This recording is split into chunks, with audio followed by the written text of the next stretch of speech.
ये पेपर, ये प्लास्टिक और ये डिजिटल, इन तीनों चीजों में एक चीज जरूर कॉमन है और वो है वैल्यू। क्योंकि इन सब चीजों की वैल्यू, और वैल्यू डिपेंड करती है आपके इन दिए हुए नंबर्स के ऊपर। और ये वो नंबर्स हैं जो कि आप किसी भी जगह से कोई भी अपनी जरूरत की चीज या कुछ भी आप जिससे परचेज कर सकते हैं। अगर मैं बात करूं कि 10 किलो चावल अगर आपने लेना है तो इस नंबर में या इस वैल्यू में तो नहीं आ सकते, लेकिन अलबत्ता इसमें आ सकते हैं। तो इसी तरह आपकी वैल्यू डिसाइड करती है, चाहे वो प्लास्टिक की मत में है, चाहे वो आपकी डिजिटल करेंसी है या आपकी पेपर करेंसी है। तो आपकी वैल्यू डिसाइड करती है कि आप क्या ले सकते हैं, कितना खर्च सकते हैं और क्या नहीं कर सकते।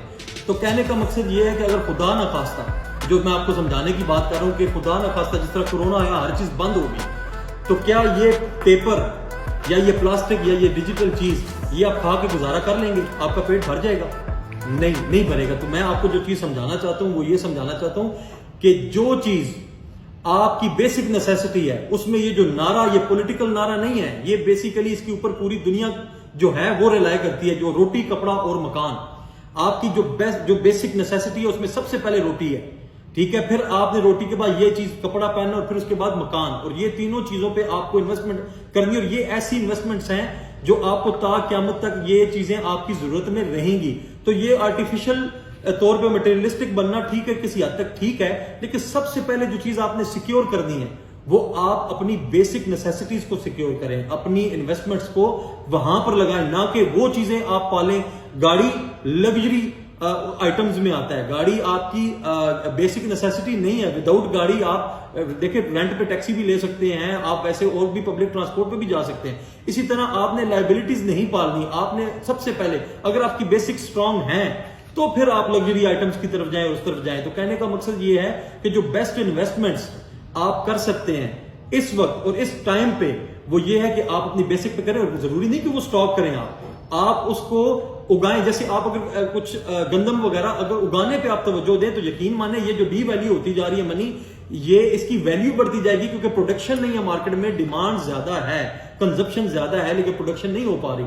तो मकसद ये है कि अपनी इन्वेस्टमेंट्स को कोशिश करें, खुदारा इन चीजों पर इन्वेस्ट करें। दुनिया में भी इसकी आप इनपुट डालें और दुनिया को भी फायदा पहुंचाएं और अपनी जात को भी फायदा पहुंचाएं।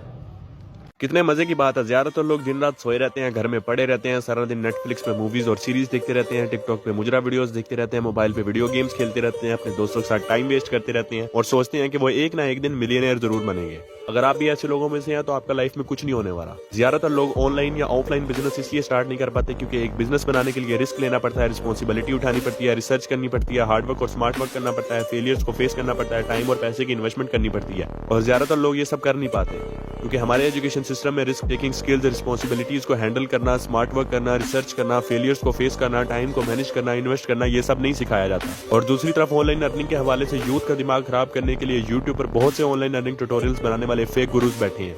इन फेक गुरुज की हर वीडियो में आपको एक लाइन कॉमन सुनने को जरूर मिलेगी, घर बैठे लाखों बनाए। यूट्यूब पे फेक ऑनलाइन अर्निंग ट्यूटोरियल्स को देख देख के आधे से ज्यादा लोगों का ऑनलाइन अर्निंग से भरोसा उठ गया है। और अगर आप उन लोगों में से हैं जो इस बात पे रोते रहते हैं कि हमारे पास बिजनेस करने के लिए इन्वेस्टमेंट नहीं है, तो सुनो, हो सकता है आपके पास आज के टाइम में इन्वेस्ट करने के लिए पैसे ना हो, लेकिन आज के टाइम में पैसे कमाने के लिए अपॉर्चुनिटीज बहुत हैं आपके पास। बहुत से ऐसे प्लेटफॉर्म्स हैं जिन पर आप विदाउट इन्वेस्टमेंट अर्निंग कर सकते हैं। यूट्यूब और फेसबुक से मोनेटाइजेशन के थ्रू आप अर्निंग कर सकते हैं। फाइवर और अपवर्क पे सर्विसेज प्रोवाइड करके आप अर्निंग कर सकते हैं। टिकटॉक पे ऑडियंस ग्रो करके एफिलिएट मार्केटिंग, ड्रॉप शिपिंग या पेड प्रमोशन के थ्रू आप अर्निंग कर सकते हैं। Moral of the video is कि एक्सक्यूजेस बनाना बंद करो और काम करना स्टार्ट करो। अगर लाइफ